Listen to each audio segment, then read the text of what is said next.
Compliance is a profession where people work tirelessly to make the world a better place. And there are hundreds of amazing and inspiring women who have helped the field develop into what it is today. Great Women in Compliance is part of the Compliance Podcast Network, so join Mary, Shirley, and Lisa Fine as they talk with women in compliance who are making a difference. You're listening to the Great Women in Compliance podcast on the Compliance Podcast Network. I'm Lisa Fine, and I am very excited to speak with Michelle Beistle today. Michelle is the Counsel and Chief Compliance Officer for Privacy and Ethics at Unisys. She's been at Unisys for about 10 years. Before her current role, her first role at Unisys was as an Assistant General Counsel specializing in privacy, and she then moved into a role as Chief Privacy Counsel and a Privacy Officer before her current role. She's been in this role for about 3 years. Prior to that, she was an attorney with the law firm McKenna, Long & Aldridge, where she started as a litigator. She's a Unisys thought leader, and she has done a lot in this area, and we are so excited to speak with her. Thank you, Lisa. I'm really excited to be here. I appreciate the opportunity. Michelle and I met on the plane on the way to the SCCE conference, which was just such a highlight to get the opportunity to get to know her. And we talked a bit about her career and how she started as an assistant general counsel and then evolved into a privacy role and then into the ethics area. And I thought that'd be great if you could discuss this with our audience. Yeah, I'm happy to.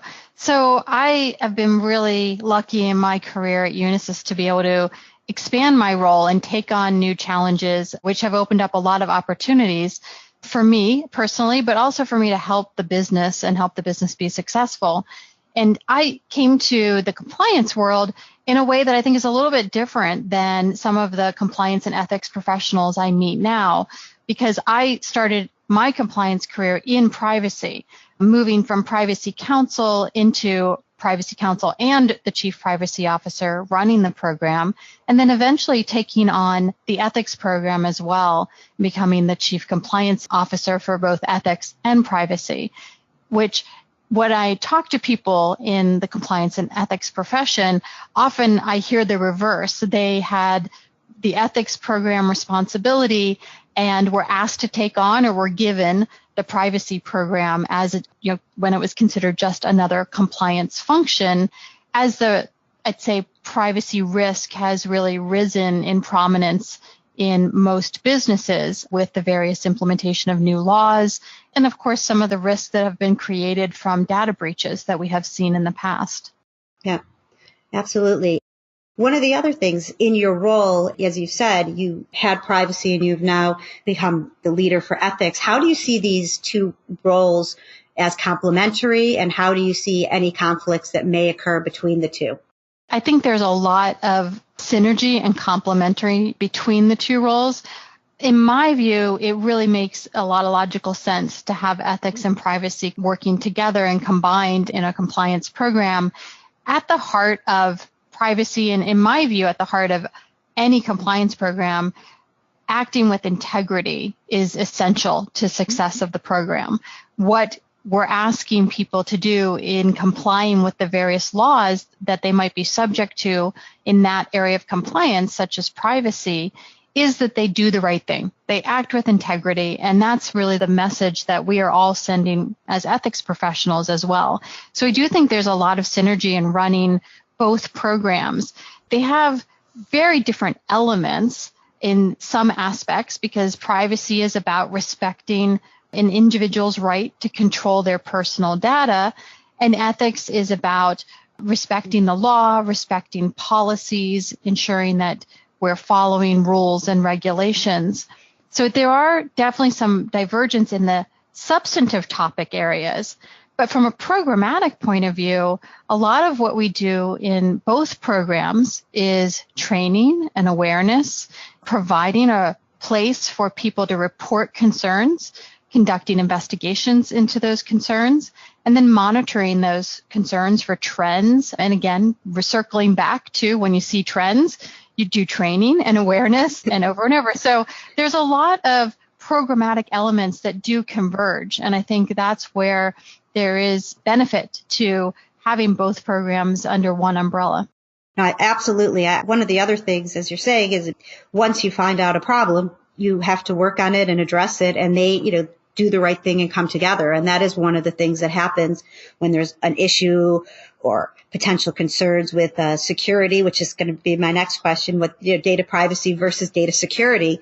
These are things that really do have ethical components. But you have talked a bit about that in other forums. So could you talk a little bit about the difference between data privacy and data security and where you see that both in terms of U.S. views and potentially a global standpoint?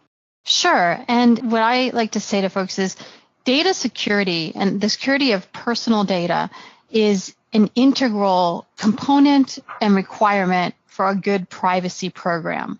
But privacy is not just data security. That is one element. And when you look at the basis of most privacy laws around the world, there's some common elements that they are based upon. And one of them is protecting the data. So protecting the personal data.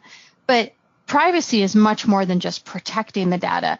It really, at the heart of it, is giving individuals the ability to control how personal data about them is used. That data that helps identify who you are as a person. And privacy is about respecting the personal data of an individual, giving respect to their wishes of how their data should be used.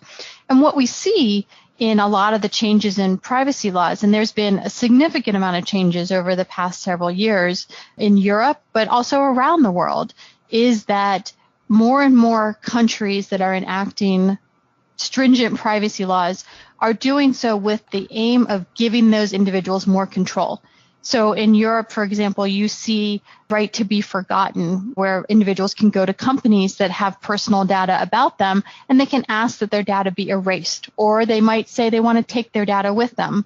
So to that extent, the ability to comply and satisfy an individual's request has to be part of a privacy program. Security comes into play with protecting that data while it's in your possession and while you're using it with the consent or for the necessity of the individual. That's really great. As you've talked about that, I was thinking the day that you started in all of this, we certainly didn't know anything about data privacy and security, 5 or 10 years ago, and it changes every day. What would you say to women who want to learn more about this area and to become compliance officers or in any other area? What would you suggest to help them build their careers? I received fantastic advice and mentorship when I first started in my career many years ago. And one of the best things that I heard and that I observed women who I wanted to emulate and who I thought were successful is that they took on challenges even if they weren't sure they were 100% qualified. So an opportunity might arise and they would look at the requirements or they'd think about what's needed to take on that challenge. And they wouldn't turn away just because maybe they only had 50% of the qualifications. And that to me is something I think that's really served me well in my career, is take on those challenges. You never know where the next opportunity is, and you don't know who is going to offer it to you. So the other piece of advice that I received and I always follow is be respectful and kind to everyone. You don't know who's going to be your next boss. You don't know who might give you an opportunity you had never even thought of. So always treat people the way you want to be treated. And I think that's something sort of back to basic kindness, but really leaning in and taking on those opportunities when you're given them or taking them, even if it's not being given to you.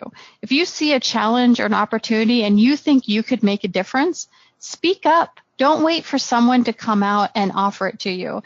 I mentor a lot of young people now, and I tell them nobody is thinking more about your career than you. So you need to make sure that you're thinking about it, and don't be afraid to ask.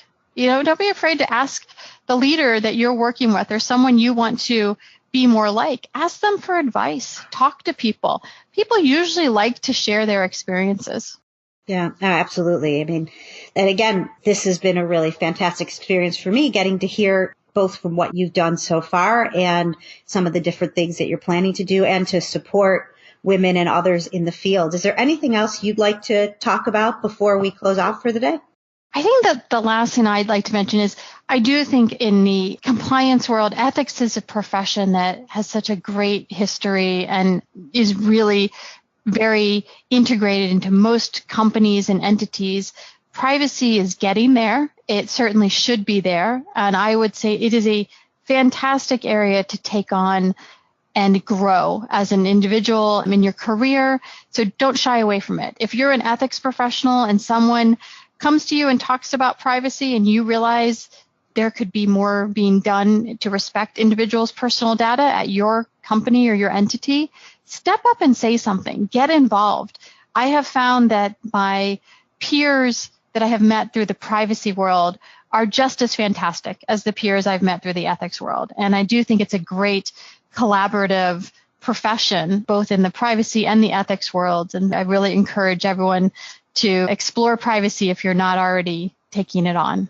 That's great. I mean, I appreciate that. And another thing is that if you are that person at your company that's interested or comes up with something or there's a challenge and you raise it to someone like Michelle or anyone in the ethics or privacy area, you can potentially be the one to help avoid some of the problems that we're seeing every day. You know, those of us reading the news every day have another thing where you wonder about privacy, security, data breaches. You know, those are always scary things for all of us as individuals, but you can be the person at your company that can look out and proactively help avoid those things in the future, which is something that I know is a huge part of your career and what you do every day, Michelle. That's exactly right. And it's a great feeling, right? Yeah. Well, thank you so much. I really feel very fortunate to have started to get to know you as part within the community. And thank you for taking some time to speak with us today. Thank you. I'm really glad that we ended up sitting next to each other on a plane. This was a great opportunity, and I really appreciate the chance to share my thoughts and hopefully influence some folks that get to listen. Thanks so much. Bye-bye. Thanks for joining us for this episode of Great Women in Compliance. We hope you'll join us in honoring the great women in the compliance field by subscribing to this podcast and leaving a review.